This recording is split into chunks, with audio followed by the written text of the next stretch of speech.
And all I'm simply trying to say is I think we've gotten so accustomed to a religious framework and we're trying to superimpose that on humanity. And we actually forgot what it's like to be a human that Mm. longs to know why they exist, longs to know its purpose. All the soul cravings, all of that stuff, for a lot of believers, they're so far removed from that reality, they no longer can resonate with people that are actually asking those questions. And we're Yeah. trying to superimpose a set of ideas and a theology on someone when they're only asking, why am I alive? Why? Mm. And they're asking deep existential questions. And we think a list of guidelines, a list of rules, a theology is going to answer all their existential questions. So I think in some of our methods or models, we've kind of lost that a little bit. Yeah. And we've simplified it into you need to accept Jesus in your heart. That'll fix all your problems. And it's Right. like, I do believe that. And theologically, I totally believe that. But we've made it way too simple in a world that's actually asking very complex existential questions.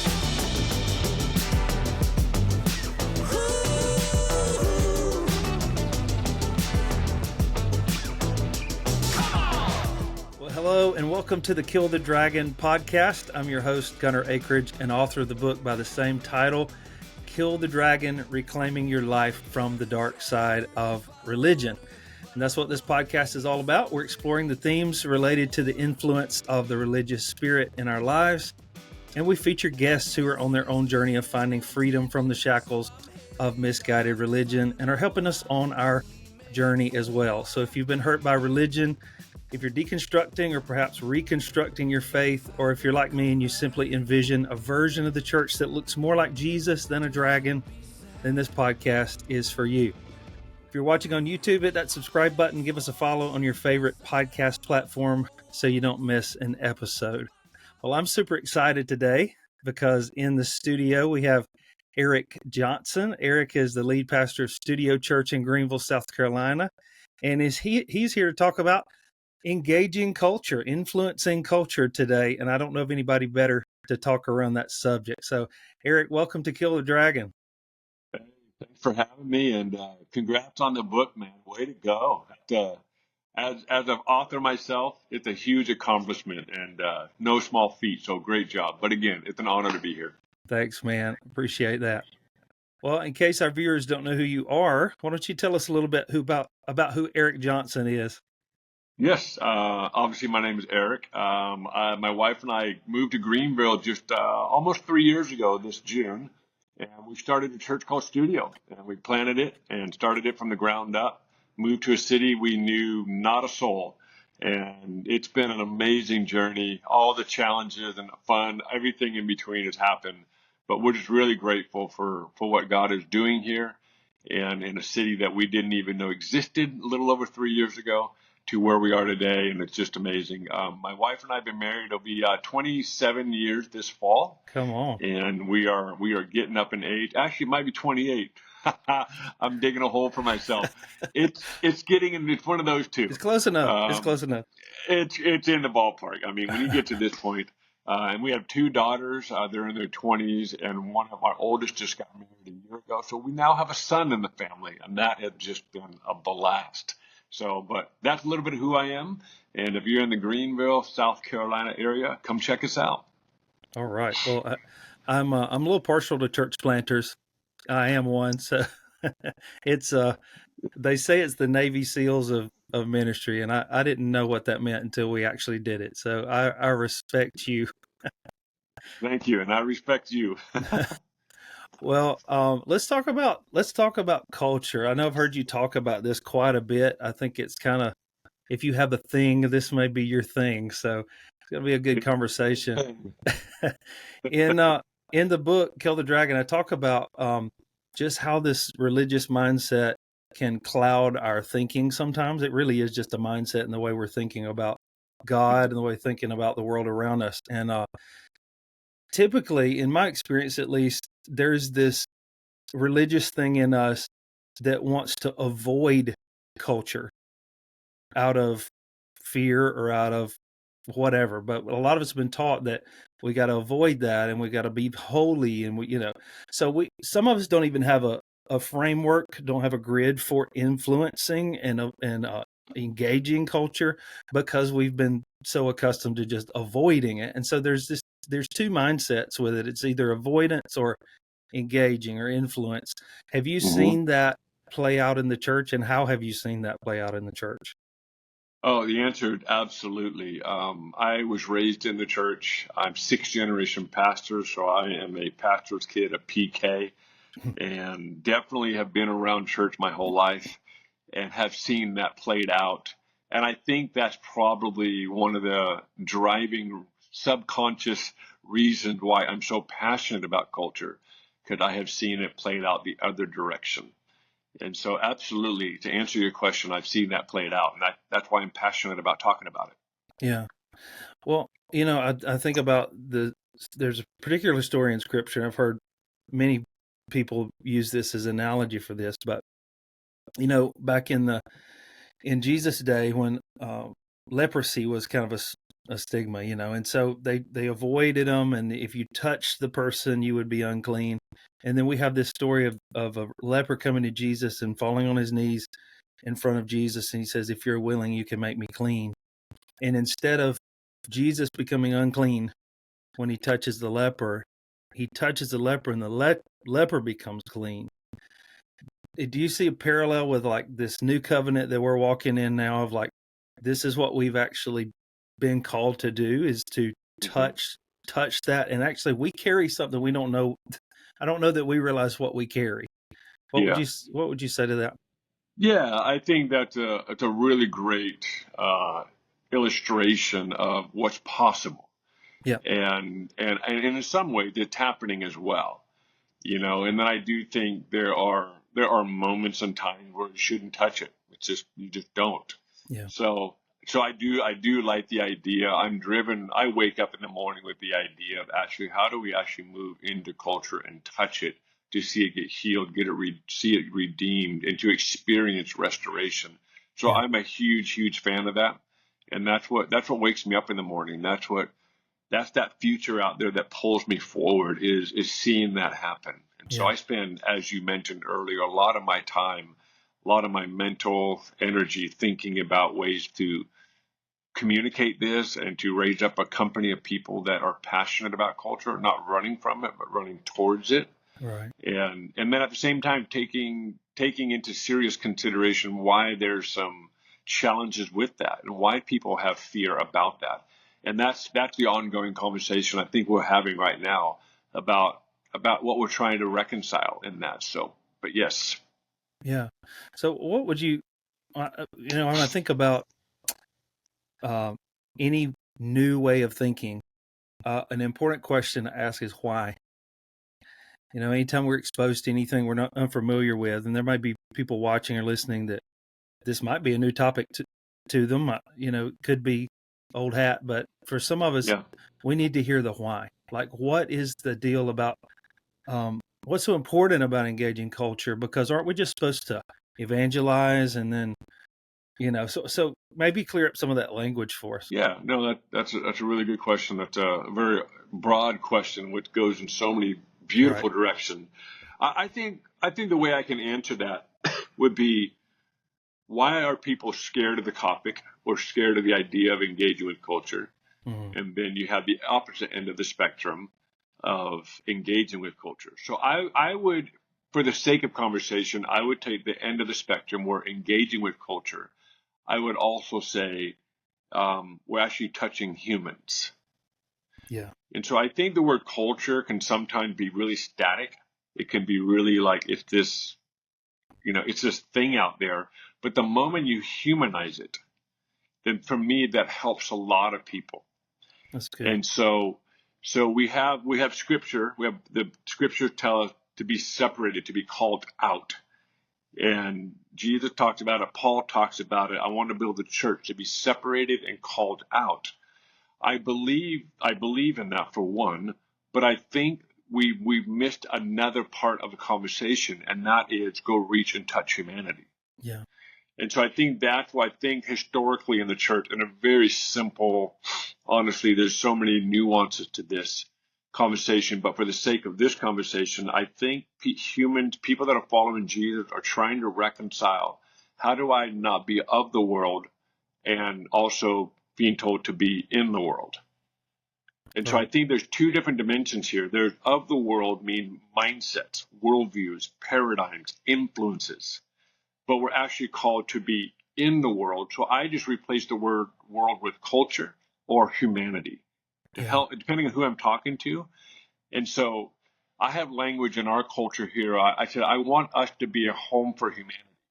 And I don't mean just studio or the church. I mean us as humans. Like when I'm walking the streets of my city and I'm interacting with people in the city that are not following God or are following God, that I am a home for them, that I am a place where they can experience something transcendent, something outside of this dimension. Right. And so I think for me, what I try to do is to humanize culture more, because we have no problem with, quote, what we say in the church, evangelize. We need to evangelize. We need to evangelize. I think we have to understand that evangelism is multifaceted. Yeah. And depending on what part of the world you're in today, I mean, I'm in the South right now. So I'm in South Carolina, and evangelism for most people means stand on a street corner with a megaphone But so and a yeah, need sign. that. Yeah, and I, since moving here, I mean, I saw it in California a little bit, but nothing new when I see it here. Yeah. I'm like, oh, so that is what evangelism means to that particular individual. Right. And I'm not anti that. I don't prefer that, to be honest with you. But I'm not the one to judge whether that's good or wrong or right or whatever. I'm just like, great, that's what that guy or woman wants to do. I'm good with that. In fact, right outside of our offices, we're downtown here. There are 2 or 3 street corners that Jehovah's Witnesses station from morning till night every day. They own Yeah. those street corners. So this is just something that's evangelism for a lot of people. I'm wired differently. I'm wired. I don't want to say covertly. I'm not overt, but I'm not covert, and I don't even know what the word is right now. I was actually Yeah. just talking with a friend before I came on this talk, and I feel like I said I want to help influence, bring healing, restoration from within the culture. So Mm. maybe not necessarily from the top down, but Yeah. from the bottom up, but maybe from within. Mm. And so for me, I try to humanize culture for people that struggle with this. We're talking about, when we say culture, we are talking about humanity.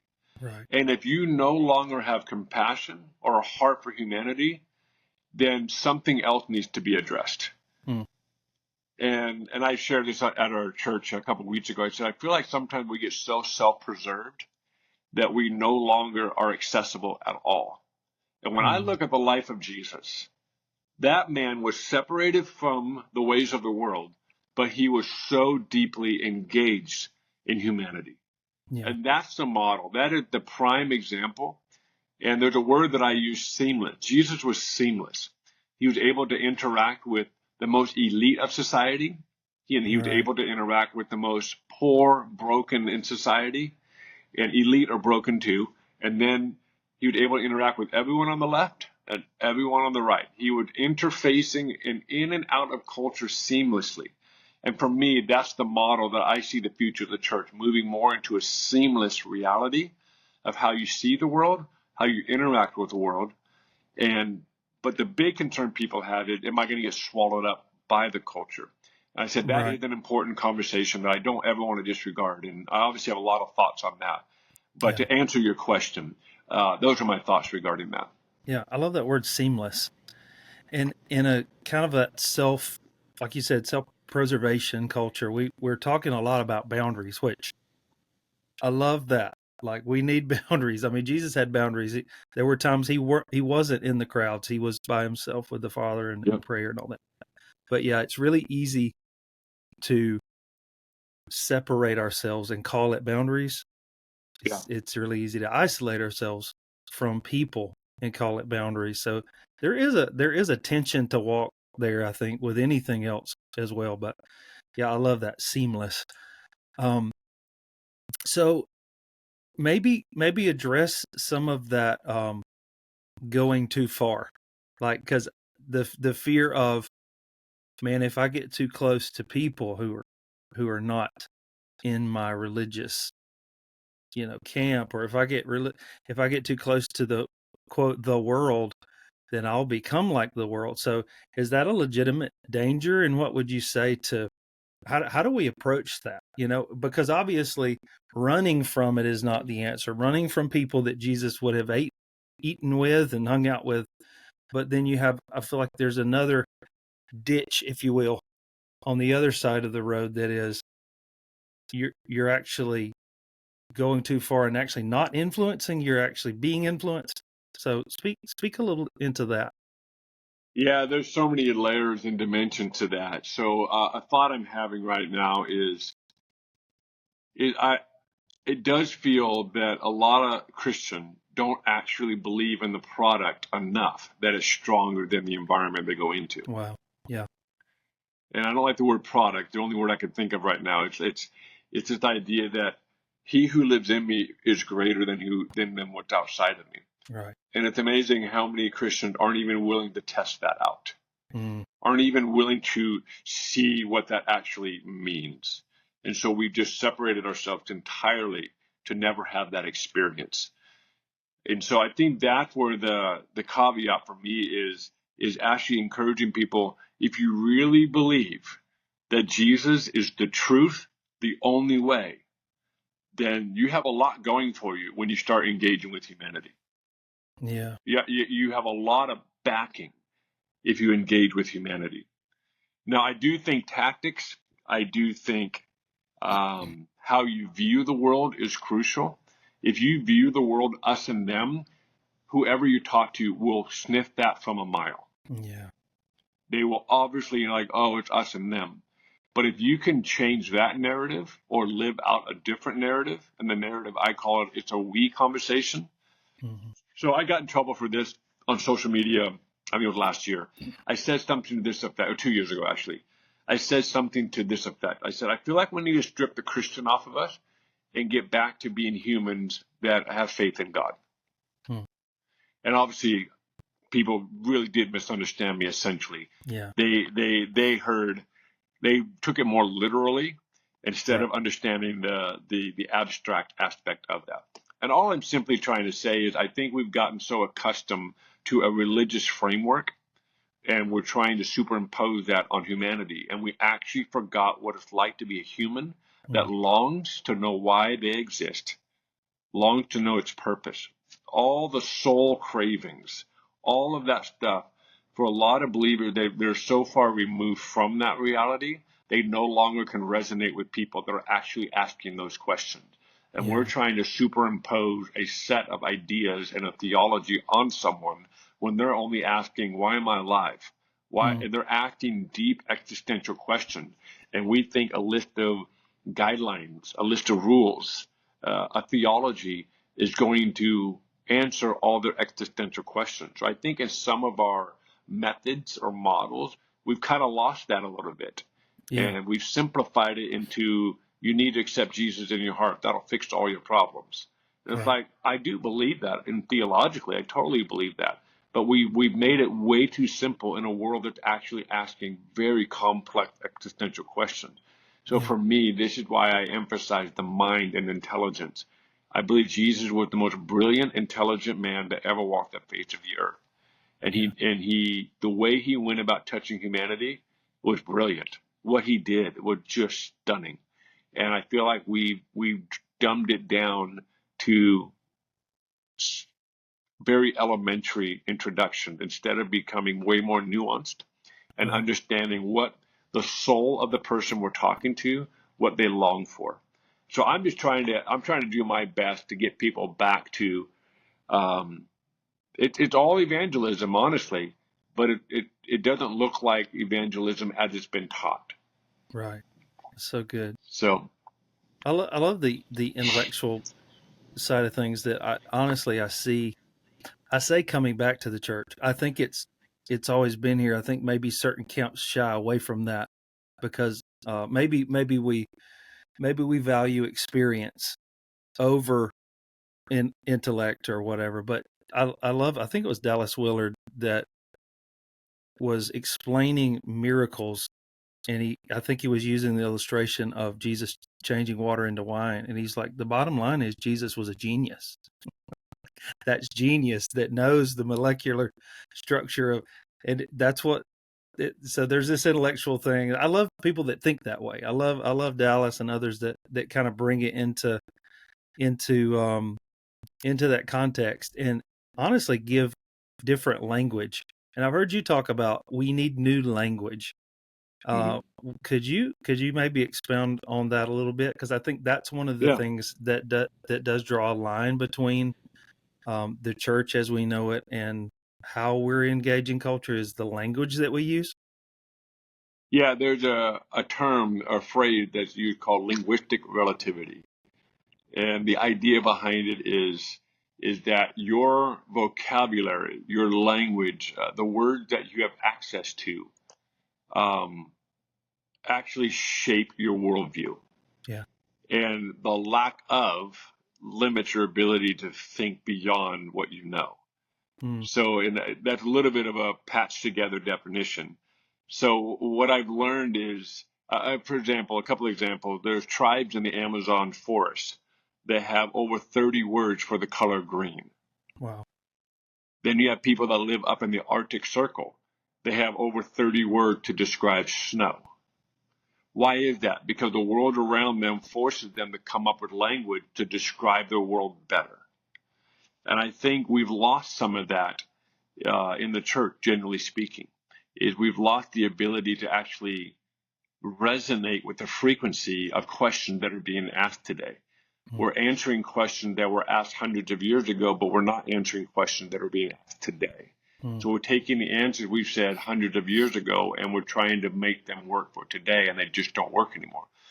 So, I mean, when we try to describe, I mean, I'm married, obviously, and when I try to describe how I love my wife, it's becoming more difficult, especially the longer we're married, because my vocabulary betrays me.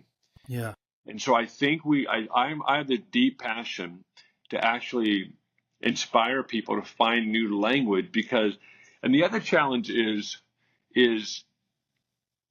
and I'm a pastor, so I'm preaching most weekends, and I'm talking to a group of people that have been following Jesus for a while, some of them obviously.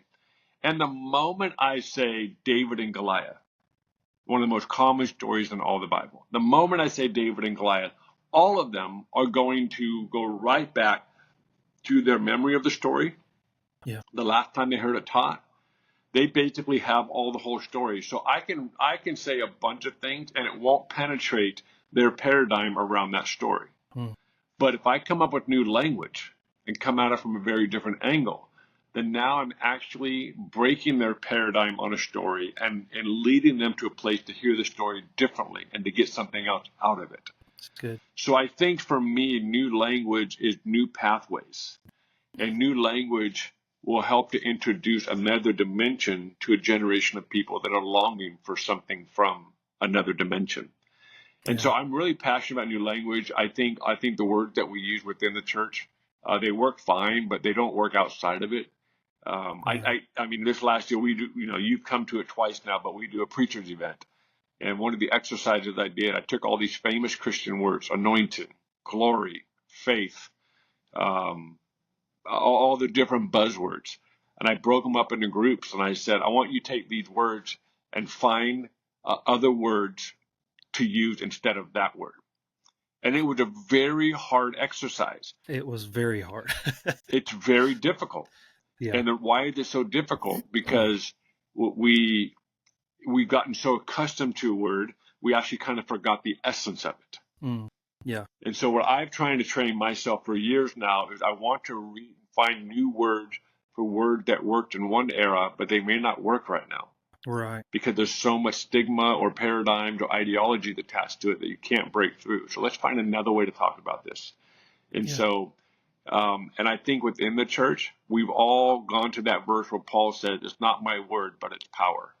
Yeah. And I agree with that. But at the same time, Paul was one of the best communicators of his time. Sure. Jesus was obviously the best communicator of his time. So these guys were communicators. They were incredible at giving teachings, and they were orators. And so I love that verse. It's not my words, it's power. Yes, but it doesn't mean we should be lazy with our language. Right. And That's so, good. so that I'm very passionate about that. And part of that is touching a generation of people and reintroducing the concept of something transcendent. Right. And what I'm hearing you saying is it's not about almost this rebellious thing of like, well, we don't want to use those words. We don't want to sound like by the Bible. That's not that. It's let's create a new pathway for a new generation to be able to connect with the truth of Scripture. And I love that. And it's easier to just stick with what we know. It takes creativity and tapping into that thing with the Lord, with our intellect that He gave us to actually Yeah, explore some of these areas. And I love that. And yeah, honestly, it's something that's really new to me. When we were at the event that you were just talking about back in October, that was just one of those revolutionary things for me. It's like, oh man, I'm using all kind of language that there are people probably who come into our church that have no clue, if they don't have a background in church, that didn't grow up in that environment. They have no clue what I'm talking about. I've got to. yeah. We're in a different world right now. So we've got to create that new on board And, for and I, them. yeah, and I would say, Gunnar, what you were saying earlier about um, if we change our perspective on culture, you have to have new language. Yeah. If we don't change our perspective on culture, then stick with the language you have. And Yeah. so that's what it is for me. And I think more and more people are going, oh, we actually want to touch humanity. But if you use the same language here, it doesn't work over here. Right. It doesn't translate. And so because we've never been forced to come up with new language or Mm. come up with another way to say it that actually resonates with the frequency of what humanity is resonating with. Yeah. And so what I'm finding more and more, I think part of it is we haven't had to, we meaning generally speaking. Why touch culture? I'm separated from it. I'm not a part of it. So we have these incredibly emboldened ecosystems in our churches right now that use the same language. Everybody knows the Bible, and we just made these massive assumptions. And we do it all the time as communicators. You know that story in, Second Yeah. Samuel. And honestly, the reality is if you want to be a church or a community of people or a communicator that touches humanity, you can't make those general assumptions. Yeah. It's You have true. to do the work. And so I think that's what we're talking about here. Like, if we're going to be a people that are passionate about culture and humanity, then new language is essential, or Yeah. or it just won't work. Right. It's like it serves as a bridge in a Huge way. bridge. Yeah. Yeah. Hmm. Well, this is speaking of culture. It feels like, and I know that unless the people have their head in the ground, it feels like culture that we're in is becoming more and more political, and we are in an election year, right? So we know how that goes. We've seen that a time or two. Um, how do we stay on point as the church? Because we've seen a lot of distraction. And so how are we walking this out and staying on point, staying on focusing on the main thing? How do we do that? Oh, that is a can of worms that Yeah. I'm very passionate about.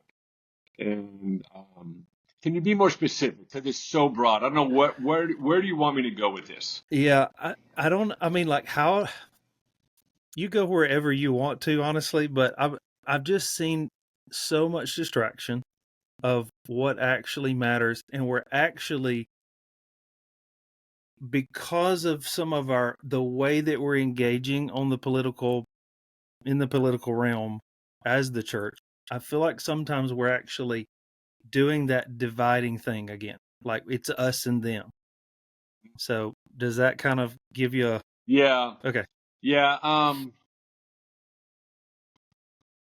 Yeah, I think for me, I deeply struggle with the intersection of Jesus being used in politics. I deeply struggle with that. I deeply struggle with the prophetic movements in politics. Yeah. The last couple of elections were, in my opinion, disastrous. They were disastrous, and I am now, and along with many others, are having to pastor and help people that are very disillusioned, that are very confused, and honestly, more than I like to admit, are walking away from church and from God Right. because of how Christian in at large, specifically in America, and I would probably say predominantly the white church. And again, I don't want to make this a racial thing, but statistically, that's what we've found. And the disillusionment that came as a result of how we handled the last two elections and the intersection of spirituality, faith, and politics. The other side of the same coin, it doesn't mean that we don't talk about it, that we don't get Right. involved, that there isn't a role. But the way we went about it specifically the last election in particular, and even the previous one, and the one coming up is interesting. I have a lot of thoughts on that too. But Yeah. so I think, how do we go about it? That's the question you're asking. What are the next steps for us? If someone comes up to me and says, "Hey, God told me I have a prophetic word. This candidate is going to be the president," I would say I would walk away. I'm kind of nauseous right now of that intersection, and this is where I'm at. Yeah. I'm nauseous because it's well, I'm opening a can of worms here. I'm nauseous because it's just too challenging for me to mix the prophetic, spiritual stuff with Yeah. elections, and we have to ask big questions like: are there actual prophets to nation today? Is that a reality post the cross? We know in the Old Testament there are prophets to nations. Um, are there prophets in nations today? I would say yes, there's prophets in nations. Are there prophets to nations? And then when you start, the challenge comes from me is when you start moralizing your preferences. Yeah.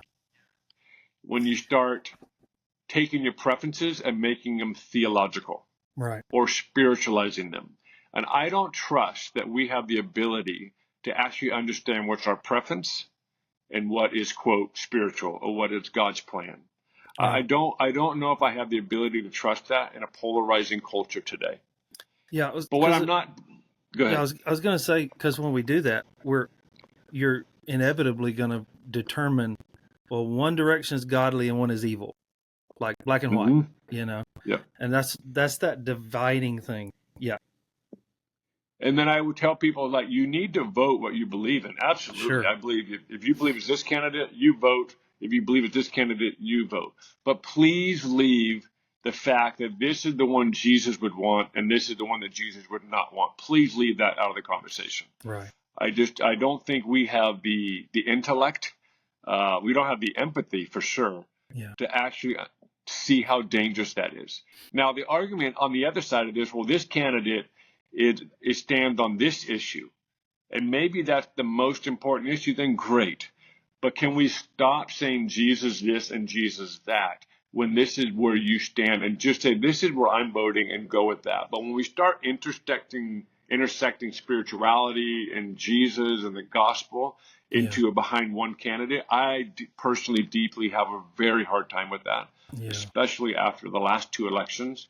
They're incredibly damaging. I don't want to say irreparable, but there's so much damage to a generation of people that it's hard to walk and it's hard to be a part of.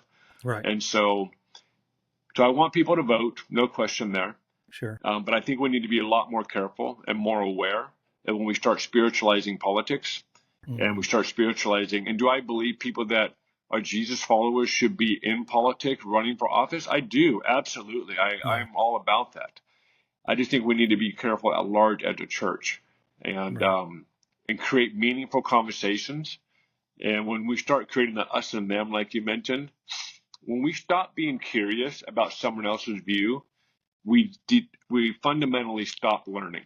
Yeah, that's good. And I want people to engage more around politics and actually have meaningful conversation to understand different people's perspectives. And obviously, by the time election day comes, you got to vote. Go vote. Yeah. But can we try to simplify this and keep the spirituality and putting Jesus on? This is what Jesus would do. It's like that's what we'd like Jesus to do. You know what I mean? So it's just too complex for me to be black and white. Right. As one who just kind of stands in the middle, it is kind of homeless politically. Honestly, I see I see both sides making their own version of Jesus.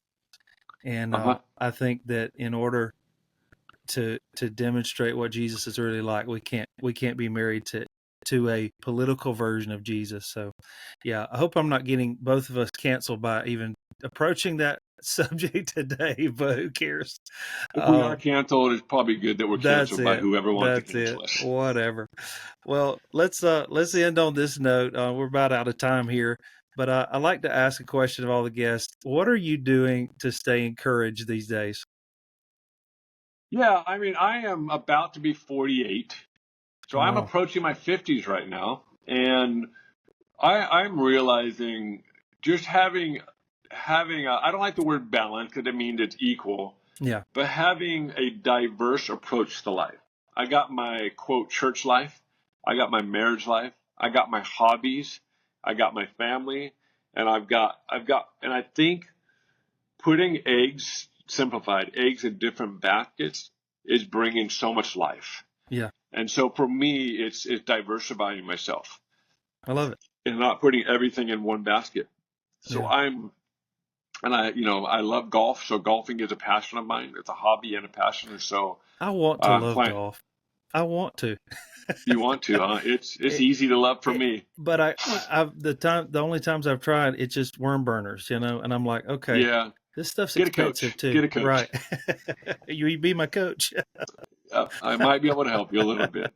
So I think what's encouraging me right now is holistically living more of a holistic life and rounding out my life. Yeah. And not just getting caught up in ambition, caught up in I just driving all the time and just being way more. And I'm passionate. I got vision and dream, but I'm also like spending time with friends and family and doing things we love to do is incredibly encouraging right now and satisfying to the soul. Yeah. And I feel like I'm in a way better mental, emotional space now because I feel like more holistic, more rounded out instead of everything is in one basket. Yeah. And I think it's coming because of age. But anyway, that's what I'm doing to keep myself encouraged and stay encouraged. I love that. It's beautiful. Well, Eric, how can we find you? What you got going on? 2 places. Website, go to studiogreenville.com. That's our whole world is there. And then personally, my Instagram, Eric Bryant Johnson, Bryant, Eric Bryant Johnson. You can find me on Instagram, and that's where I'm at. Awesome, man. And there's always gold on the Instagram. And Studio Church is an amazing church. If you're in the Greenville area, make sure to go out and visit sometime. Well, thanks so much for being on the podcast, Eric. Yeah, thanks for having me. It was a great conversation. Well, thank you guys for listening or watching the podcast today. I hope it's helped you move forward in your own journey of slaying the dragon in your life. If so, would you consider leaving us a review so that more people can find Kill the Dragon? And if you're interested in diving deeper into the content, the book Kill the Dragon is available on Amazon and wherever books are sold. And you can contact us with questions or contact us directly at killthedragonbook.com. Very special thanks to our guest today, Eric Johnson.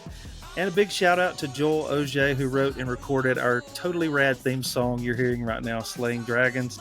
You can find his music on Apple Music, Spotify, or wherever you get your music. Thanks for listening, watching. See you next time on Kill the Dragon.